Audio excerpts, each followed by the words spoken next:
Assalamualaikum warahmatullahi wabarakatuh. Halo guys. Perkenalkan kami dari kelompok 7 Administrasi Kepegawaian dengan aku Anissa Putri dengan NIM 2204-2093 dan ada Halo, aku Anissa Maharani Putri dengan NIM 2204-2095. Aku Gilang Permana dengan NIM 2204-2230. Aku Anissa Deliska Putri dengan NIM 2204-2094.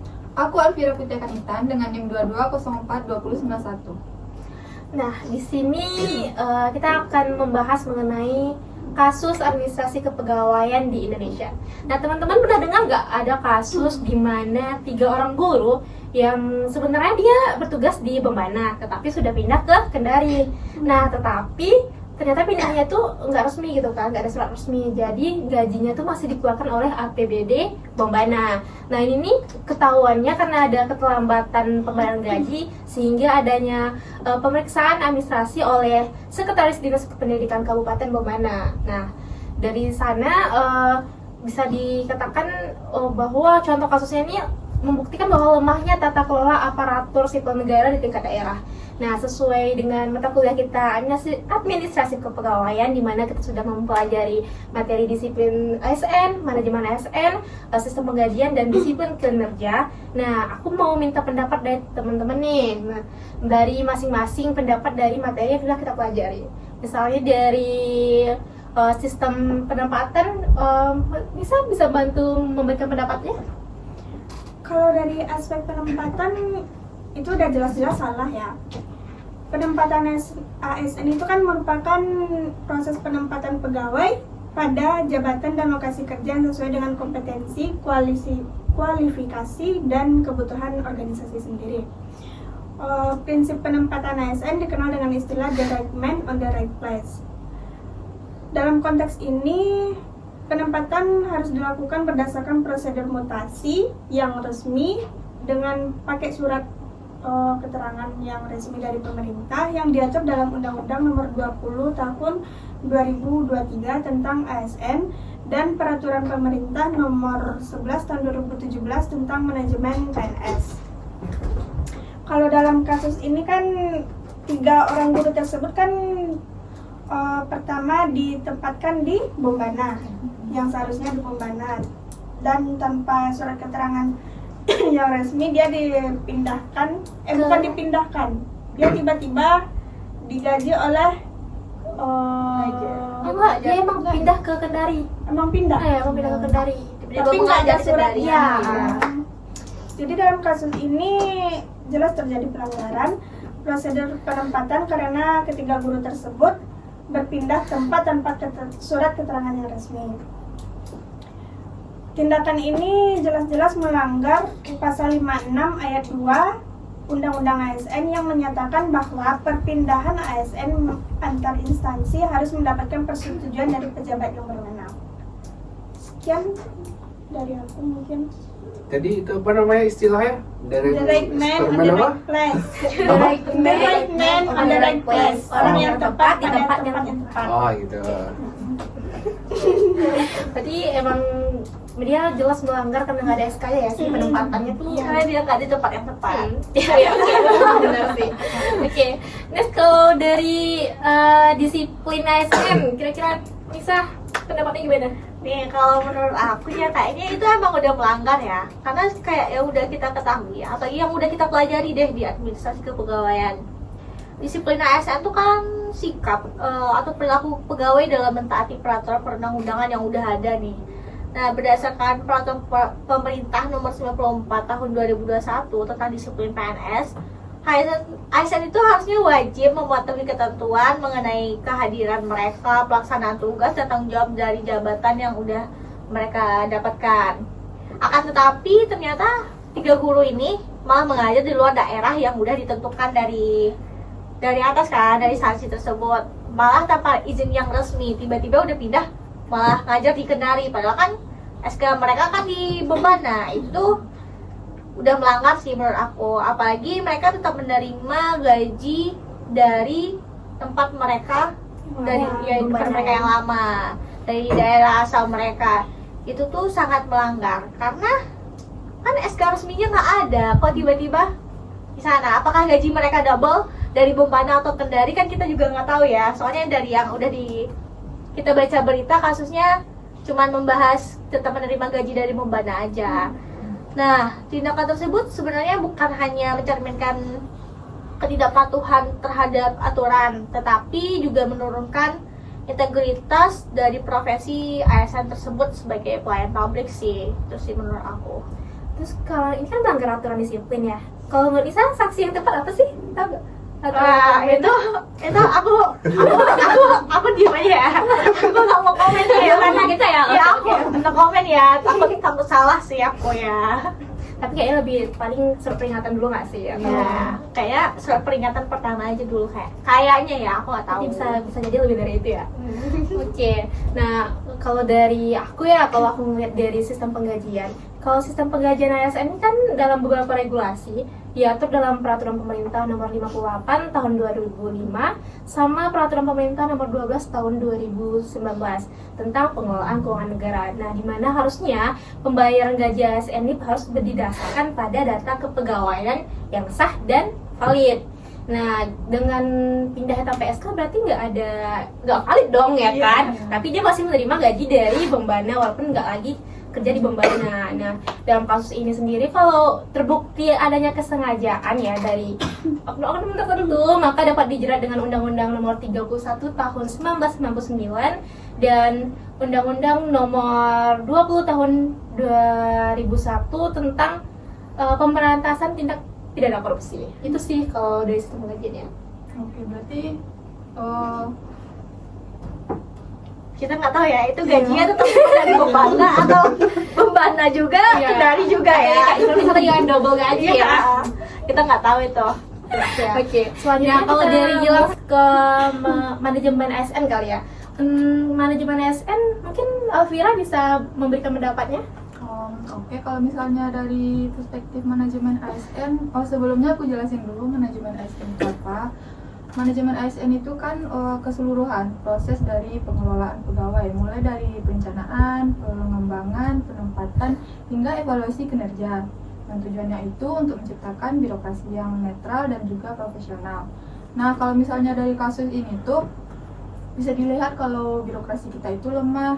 Soalnya kan ASN itu kan berdasarkan sistem merit, yang artinya itu berdasarkan kualifikasi, kompetensi, dan juga kinerja, bukannya manipulasi administrasi.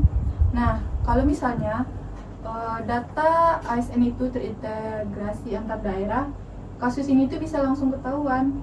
Nah, maka dari itu, kasus ini tuh bukan cuman tentang guru yang pindah tanpa surat-surat gitu, tapi juga lemahnya manajemen ASN yang harusnya itu menjamin transparansi, integritas, dan akuntabilitas yang menjamin untuk dalam pengelolaan pegawai. Mungkin itu sih kalau dari perspektif manajemen ASN yang udah kita pelajari.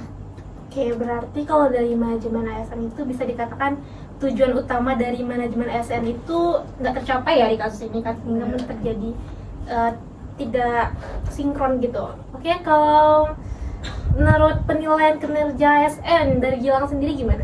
Oke, menarik sekali nih teman-teman pembahasan yang kita bahas pada hari ini, yaitu terkait dengan adanya kasus dugaan pelanggaran administrasi kepegawaian yang cukup bikin geleng-geleng kepala nih.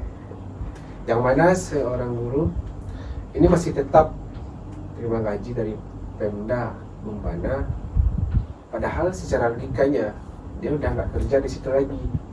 Nah, ini yang jadi pertanyaannya, kok bisa? Padahal secara aturannya ASN termasuk guru itu harusnya bekerja di tempat sesuai dengan SK penempatannya. Kalau udah pindah tapi nggak ada surat tugas atau mutasi resmi, lalu masih terima gaji nih dari tempat yang lamanya, itu udah termasuk ranah pelanggaran administrasi. Bisa-bisa ini merugikan keuangan daerah karena pemerintah bayar gaji nih buat orang yang udah nggak ngajar di sana lagi. Harusnya ada sih tindak lanjut dari pihak yang terkait gitu loh. Nah, dalam aspek penilaian kinerja ASN, yang mana penilaian kerja ASN ini adalah alat untuk mengukur tingkat pencapaian target dan tanggung jawab ASN sesuai dengan tugas dan jabatan yang diberikannya.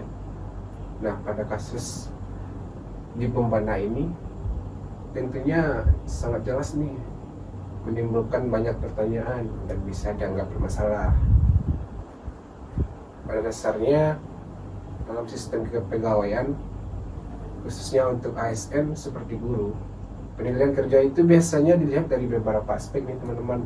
Misalnya dari kehadiran, kinerjanya gimana, disiplinnya, dan pencapaian target kerjanya atau sasaran kinerja pegawai. Kalau guru ini secara fisik tidak hadir dan tidak menjalankan tugas mengajar di sekolah tempat dia seharusnya, maka secara otomatis nilai kinerjanya seharusnya rendah atau bahkan tidak layak diberi penilaian positif. Tetapi kalau dia tetap menerima gaji penuh nih, seolah-olah dia hadir dan bekerja sesuai tugasnya, itu bisa diindikasikan adanya rekayasa data kehadiran atau kelalaian dalam sistem pelaporan kinerjanya. Ini bukan cuma merugikan secara administrasi, tetapi juga secara moral. Karena orang yang tidak bekerja sesuai tempat tugas masih mendapatkan hak yang tidak sesuai dengan kewajibannya. Dalam jangka panjang ini dapat mengacaukan sistem penilaian kinerja pegawai, karena orang yang nggak kerja sesuai aturan tetap terlihat atau dalam tanda kutipnya bekerja baik cuma di atas kertas. Nah, jadi dari aspek penilaian kerja, kasus ini memperlihatkan bahwa adanya celah dalam sistem monitoring dan evaluasi kinerja ASN yang harus segera diperbaiki. Apalagi kinerja ini biasanya jadi dasar untuk pemberian tunjangan, kenaikan pangkat, bahkan promosi. Kalau penilaiannya saja tidak akurat karena datanya tidak jujur, maka sistem kepegawaian jadi nggak adil bagi ASN lain yang benar-benar bekerja sesuai dengan aturannya. Mungkin itu sih teman-teman pendapat dari Gilang. Berarti kalau tadi Gilang bilang ada rekayasa data nih, itu bisa masuk tindak pidana korupsi nggak sih? Tindak pidana korupsi. So itu kan rekayasa data sehingga adanya pengeluaran yang tidak sah, ya nggak sih? Ya, Iya. itu bisa diindikasikan dalam konteks itu. Oke. Berarti untuk kasus ini cukup banyak pelanggaran ya yang diambil yang terdapat dalam kasus ini tuh kayak bukan hanya kesalahan individu tapi juga kayak kesalahan pengawasan yang seperti Gilang tadi kan, monitoringnya, terus mungkin birokrasi di sana yang gimana. Terus seharusnya kan udah hasil diskusi kita tadi tuh di kasus ini nih bisa dipelajari bahwa harusnya penempatan ASN tuh harus melalui mutasi resmi sesuai undang-undang ASN sehingga mempunyai SK yang sah kan, itu kan masalah awalnya. Nah terus dari disiplin ASN harusnya itu harus tegak banget nggak sih, jadi nggak ada yang kasus-kasus ini di tempat lain gitu. Nah untuk sistem penggajian mungkin sesuai yang Gilang bilang tadi kan, dia Nisa juga ada bilang sesuai dengan data kepegawaian yang sah, bukan adanya rekayasa data. Nah dari manajemen ASN sendiri mungkin masalah integrasinya kali ya dari daerahnya atau sistem kepegawaian di sana mungkin bisa lebih baik lagi, dan penilaian kinerjanya harus dilakukan dengan benar-benar sehingga yang menilai itu mungkin dari pihak yang tepat gitu, jadi bisa menilai dengan benar tanpa dapat mengeluarkan data yang ambigu mungkin ya. Mungkin itu saja mungkin ya kayak pembahasan kita kali ini dari kasus ini. Lalu teman-teman ada yang mau menambahkan pendapatnya atau gimana? Cukup ya. Cukup. Oke, kita akhirin aja ya. Oke, makasih teman-teman semua. Kita akhiri podcast sore ini. Assalamualaikum warahmatullahi wabarakatuh. Bye. Kelompok 4 dari mata kuliah administrasi. Kelompok 7. Iya. Manajemen SN. Aku lupa ya yang belum. Aku udah bilang udah lihat ya udah. Putih Kanitan dengan Mbak Ayu juga tahu ya. Biasa-biasa. Sensor titik ganti. Kita blank benar.